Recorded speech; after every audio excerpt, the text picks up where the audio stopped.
In this segment, I would like your insights, your experiences, your understandings, especially of, I guess we could call them psychedelics, but of mind-altering chemicals. And if you would, I would like to keep it to nature's or the natural compounds that can be useful, and then separately, the synthetic compounds that can be useful. I'm sure you could riff on this subject for a long time, but we have our audience, and they are, I believe, deeply interested in the intersection of biology, spirituality, and mind expansion. Where would you like to? Gosh, I'm not really sure where to begin with this. I mean, I could talk a little bit about the history of the medical use of psychedelics. I mean, LSD was discovered by legendary chemist Albert Hofmann in 1943. That's when the psychoactive effects were discovered. For about 10 or 20 years, it was sent out to psychiatrists and psychiatric researchers to see what type of purpose it could possibly be used for medically. Um, and initially they thought that maybe it could help psychiatrists understand what the mind of a schizophrenic was like, or mind of somebody who's psychotic, or that it could help people in psychotherapy. And those were the first things that it was initially being studied for.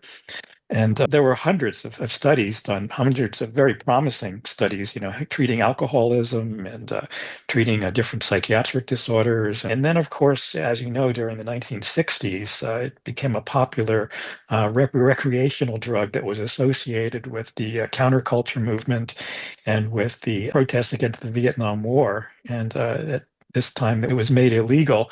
And the illegality of it had very little influence on the recreational use. That continued, pretty much in the same consistency to this day. But it did have a very chilling effect on the scientific research. And the last scientific research done before the recent Renaissance was in 1972. Was Stan Grof's psychiatrist Stan Grof studies at the Spring Grove Institute, where they were looking at how it affected end-of-life anxiety, and it was very promising. And then from 1972 to 1990, there was no clinical studies done anywhere in the entire world. There were a few neuroscience studies done, it's looking at how it affected rat brains. But as you know, you can't really learn very much, about the psychedelic experience from those. And clinical studies didn't resume until 1990 with Rick Strassman at the University of New Mexico, when he began studying the effects of dimethyltryptamine, or DMT.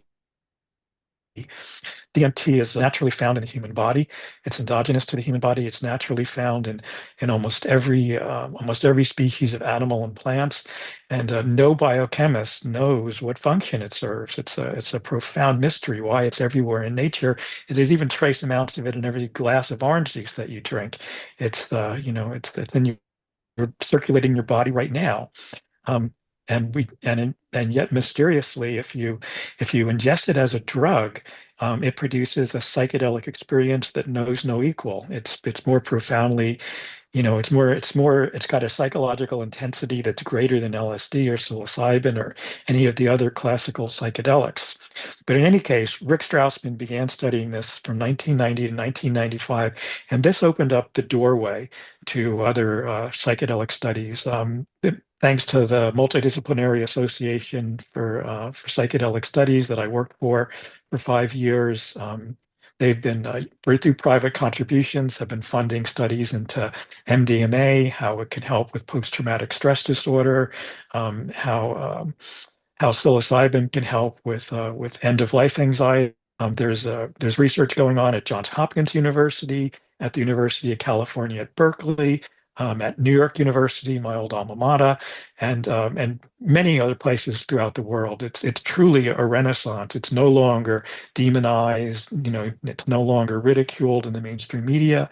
And there's an incredible array of different possibilities that it's not as not as a medical treatment unto itself, but when combined with psychotherapy, it shows extreme promise in helping people deal with addictions, with depression, with post-traumatic stress disorder, with obsessive compulsive disorder, and and a whole host of other ailments. It's just I don't want to call it a panacea, but it's probably the closest thing to a panacea as almost any substance could be, because it's just such a wide range of things that it could treat. Did you know that Carl Pfeiffer, Abram Hoffer, Linus Pauling, Humphrey Osmond, the pioneers of orthomolecular science,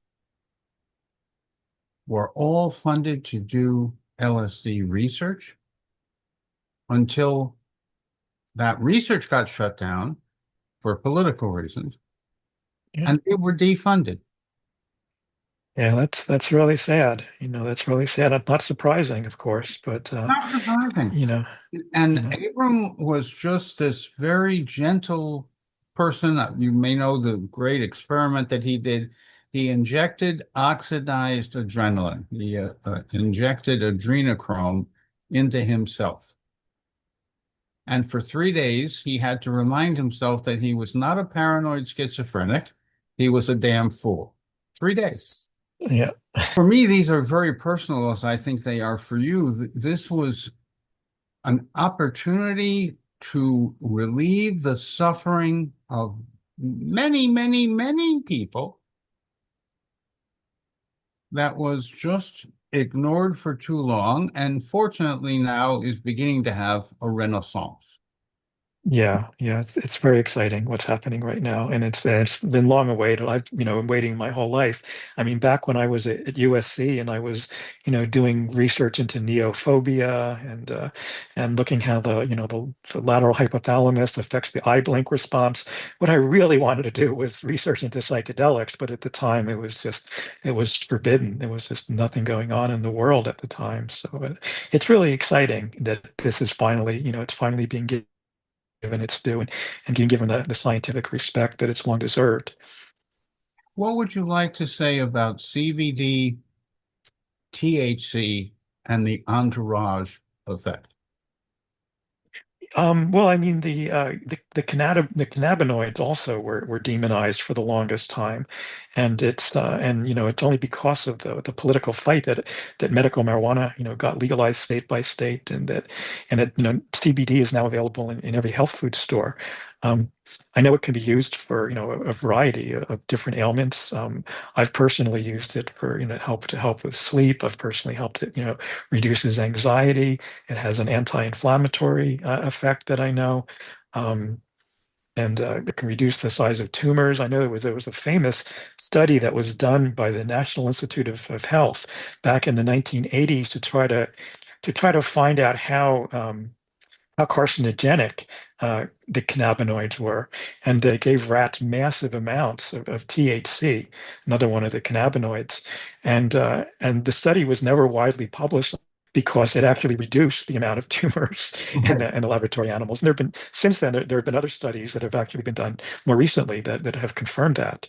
But it has an anti-carcinogenic effect as well, both THC and CBD, and I believe that together, synergistically, they have an even greater anti-carcinogenic effect and anti-inflammatory effect as well. My suggestion is always organic or biodynamic if possible, because if the soil is contaminated that you grow the plant on, the plant will be contaminated.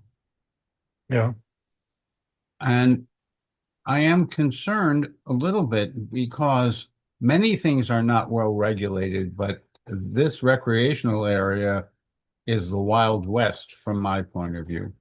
And I think people deserve to be informed and not harmed so that they can get benefit without risk. yeah, I couldn't agree more. It's kind of a shame that there has been so much Wild West approach to how these things are being marketed.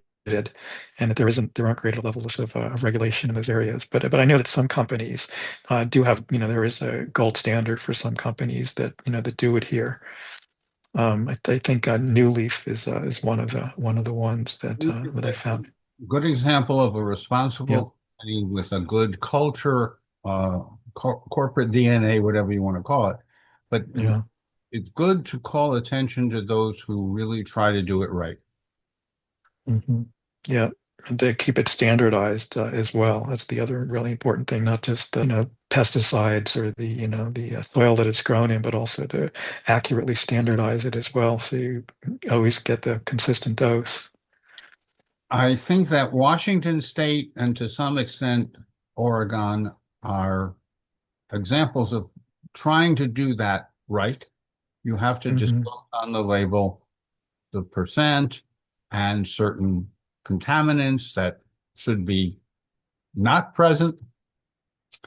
Um, so regulation can be the friend of safety and efficacy, Hmm.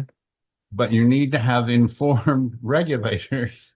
Right. And at the moment, we're still trying to inform them.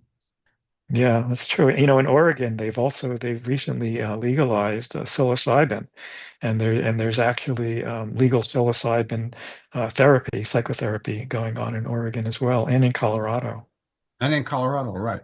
Yeah. So I mean, that's I think that's very exciting. And where I live also, they've decriminalized psychedelics, natural psychedelics, not psychedelic plants like iboga and ayahuasca, and they're decriminalized here in Santa Cruz, but not quite legal yet. So there's not so these things aren't regulated in the way that we're hoping. This is true for many different systems that need to be regulated, but this is one where the states, the feds, the this and the that have not been rational from my point of view. And by rational, I mean relative risk reward, relative safety efficacy compared to tobacco, compared to alcohol, compared to things that we accept in our society as legal, but too much is too much and too little is too little, and just right is the Goldilocks scenario. Oh yeah, no, I couldn't agree more. I mean, the whole drug war itself was politically motivated. It certainly wasn't about health concerns. I mean, nobody has ever died in human history of a cannabis overdose. But the political motivation behind it when Richard Nixon made it illegal in the early 1970s was because he was trying to figure out how to arrest the people that were protesting the Vietnam War. I Right. mean, that was really what motivated the drug war, was And how to arrest that people. drug abuse was run out of the White House because FDA didn't want it, NIH didn't want it, CDC didn't want it, and Bobby Yeah, DuPont, the father of methadone, was Nixon's choice. He could do no wrong, yeah, but he was on the take from my point of view. yeah. And psychedelic plants have a very long history of use that's hasn't caused any problems in indigenous cultures. And they were essentially demonized and ridiculed and ignored by the mainstream media for so many years. And so it's a great breath of fresh air that we're living in a time now, where people are finally taking things with greater respect and treating them in a way that they've deserved for a long time. Amen. Well said. Mm. Well Yeah. summarized. So I want to thank you for that segment. I want to thank you for the wisdom, insight, and understandings that you've conveyed. Um, Now, in just a moment, I would like to be philosophical. I would like for us to talk a little bit about the metaphor and the meta meaning of what we've just been talking about. So where, again, throwing you in the pond of that, where would you like to begin, given how really fortunate and fascinating your life has been, and how meaningful and meaningful moments you seem to have had? I guess I can go back. You had asked me earlier about my religious background. And and what changed my interest in spirituality was my first experience with LSD when I was 16 years old. I mean, I had an experience that where I was lying in my backyard, and I felt like I was able to dialogue with some kind of divine intelligence. Where every question that I had about the nature of existence, what happens after we die, where does life come from, what does it mean? I felt like I was just getting these very profound answers. Just, the moment the question formed in my mind, something was responding, and that's really set up I think a guidepost for my whole life. In terms of why I've been interested in these substances and why I've pursued studying them for so long. Um, I've been especially interested in the DMT entity phenomena. I'm not sure if you're familiar with this, but I just wrote a whole book where I was trying to classify these entities that people have reported contact with when they do dimethyltryptamine, and kind of a naturalistic field guide, like a nature field guide, where we took the 25 most commonly reported entities from the scientific literature, from the anecdotes on the internet, and from our own personal experiences, and looked at how they related to things like the alien abduction phenomena and UFO, contactee. And there's been this remarkable consistency in the entities that people have contacted. And people, say this is not a hallucination. Almost everybody who's had the experience say it's not a hallucination. It's not just a projection of your mind. And then, so what is it? And whatever it is, it's very consistent that the same types of entities, keep appearing in people's contact experiences. So that's been another subject that's been of great interest of mine, and the subject of my greatest book. I'm especially interested in the interface between psychedelics and artificial intelligence. I think that there's a very interesting crossover in that regard as well. The whole computer revolution, as many people may or may not know, was really came out of with Silicon Valley, out of many people who have been using psychedelics. Steve Jobs, the founder of Apple Computer, said that doing LSD was one of the five most important things in his life. Sam Altman, the person who owns OpenAI, has often also talked openly about his psychedelic experiences. So many people in the computer industry and the artificial intelligence industry have been inspired by their use of psychedelics. And I think, like psychedelics, AI can mirror and amplify, the mind. That's the many people say that Stan Groff said that LSD is a non-specific brain amplifier. And I think that's precisely what artificial intelligence does, is it amplifies aspects of our mind. And the interface, I think, between the two is really fascinating. That was a subject also of my last book, Psychedelics and the Coming Singularity. Hmm. So those are some of the areas that I've been interested in pursuing over the past couple of years. I was giving a workshop at Esalen, and you go into the buffet, and the lights are way down, even lower than usual. And who walks in behind me but Stan Groff? He was remarkable in many, many ways, including his resilience. When his work on psychedelics was shut down, he developed holotropic breathing, Hmm. a scientific approach to breath. Go argue with not breathing or breathing. But Hmm. how fortunate we have both been to have had time with these kinds of people and to see how psychedelics have enhanced the quality of their life, not impaired it. Yeah, no, absolutely. Yeah, I also spent time with Stan Groff as well. He's an absolute genius, I think. I think one of the most important minds in psychology, and hasn't been fully recognized for the work that he's done. I spent time with Nobel Prize winner Kary Mullis. Oh, He he he was. he he he won the Nobel Prize for his work in for developing the polymerase chain reaction, which revolutionized genetic engineering. and he attributes his insights into how he did that to his use of LSD.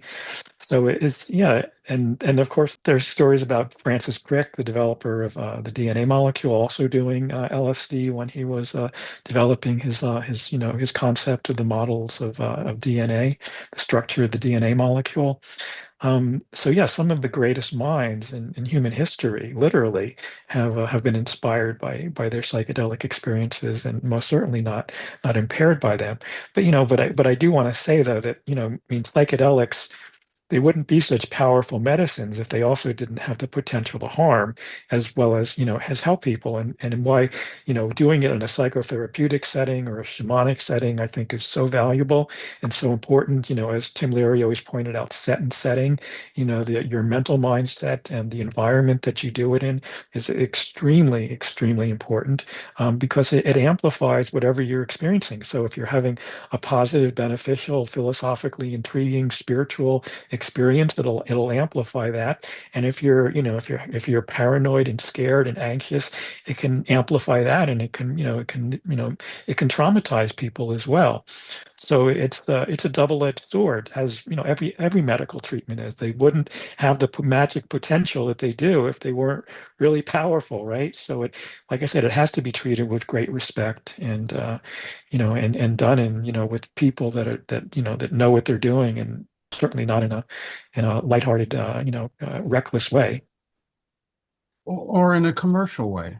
Ketamine therapy, I think, can be extremely helpful if you have someone experienced to carry you through that ketamine-like gestalt. But what's being done for profit today is just injecting people and coming back in and out. That, in my opinion, Yeah, is not the better use of the medicine. And as you correctly said, tailoring the medicine to the needs of the person. If you're escaping from your reality, I'm not a big fan of encouraging that.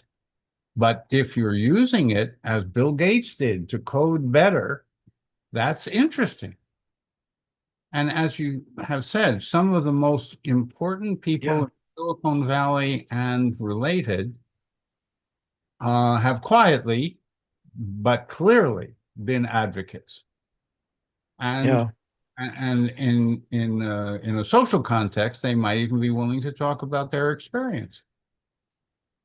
Yeah, that's one of the things that in all my interview books, there's a few questions that I've asked almost everybody. What do you think happens to consciousness after death? And what's your perspective on the meaning of life? And there's some stock questions, and one of them has always been, how have psychedelics influenced your perspective on life and your work? And there are some people like John Mack, the psychiatric researcher, who I think I spoke about it publicly in my interviews for the first time, and Candace Pert, she also spoke about her psychedelic experiences with me for the first time in one of my books. So I was very I very wanted to encourage people to sort of come out of the psychedelic closet, in other words, and talk about these things, because I felt that they had such a really important effect on our culture and our cultural history, and I didn't want that information to be lost. So that was also part of the work that I did when I was working with maps as well, was to try to, get a computer programmers to write about their experience with LSD and how it affected, how it benefited their work as, in computer programming. So it's been something that's long been interested in. It's no longer it's not even really that controversial anymore now.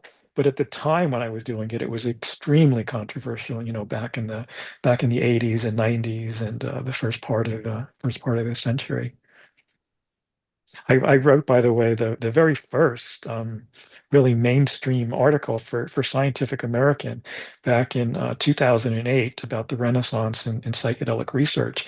And prior to, I had to really convince my editor, to let me do it, because there was still such a huge taboo at that point. But ever since that was back in 2007, 2008, and since then, really things have totally shifted. I mean, now there's positive articles about psychedelic research and, in the New Yorker magazine and Cosmopolitan, all the mainstream magazines now. So it's no longer demonized like it was for so very long. If you'd be so kind, look forward. What do you see on the horizon?